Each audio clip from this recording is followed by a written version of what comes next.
మనిషిని హిందువుగా చూడద్దు, ముస్లింగా చూడద్దు, క్రైస్తవుడిగా చూడద్దు, బౌద్ధుడిగా చూడద్దు.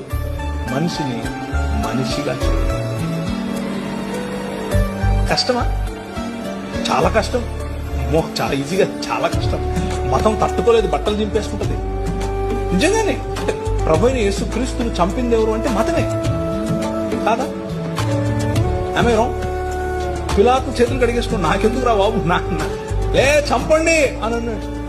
మతం నిజమైన మనిషిని చూస్తే బట్టలు చింపేసుకుంటుంది. ప్రధాన యాజకుడు ఉన్నాడు, యూదుల రాజుకు క్రీస్తు. ఏమి నువ్వు అన్నది? అవును, నువ్వు అన్నట్టే. మనుష్య కుమారుడు ఆకాశ మేఘారుడై దిగివచ్చుట మీరు చూస్తారు అనంటే ఇంతకంటే ఎక్కువ సాక్ష్యం కావాలని బట్టలు చింపుతున్నాడు. మతము తట్టుకోలేదు మనిషిని. Try to live a real human life.